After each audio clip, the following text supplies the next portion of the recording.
Hi, and welcome back to ManaTutor MTG Draft. We have a little bit of a different episode for you today, as we're not going to be discussing Spider-Man strategy.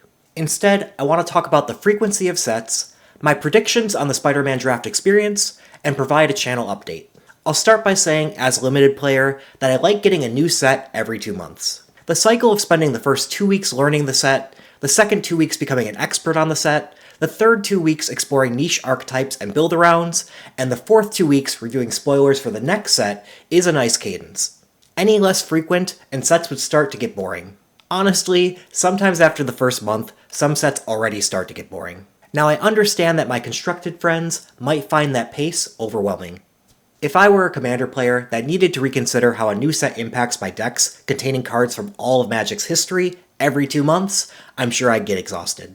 Honestly, that's part of the reason that when I play Constructed, I prefer Standard over other formats. I like to have limited card pool to optimize, and I personally wasn't a fan of when Standard changed from a 2-year rotation to a 3-year rotation. For the Constructed players feeling overwhelmed with the pace of Magic, I'd actually recommend trying out Limited.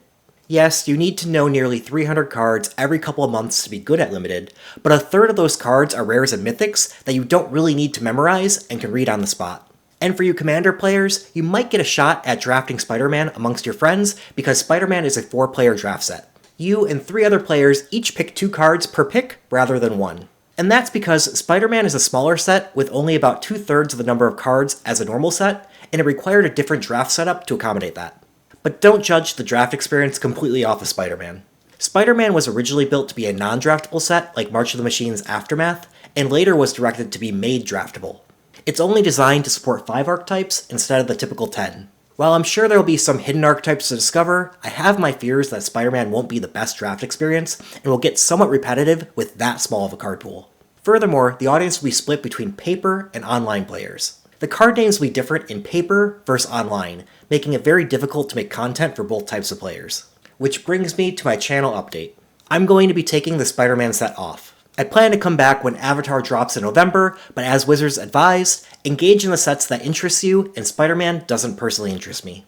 I have no problem with Universes Beyond. I absolutely loved Final Fantasy and Lord of the Rings. But I was never much of a superhero fan, and the adjustments they're making for Spider-Man was enough to turn me off of this set. You also may have noticed my co-host Matt hasn't been with us since Final Fantasy. He had personal life changes that made it best for him to take some time off, and I'm not quite sure when or if he'll decide to come back. I similarly have work-life changes that make it best for me to take a couple months off, but I want to ensure you that I fully plan to come back with Avatar. So I hope you understand me taking a break, and I look forward to seeing you all in November. See you then!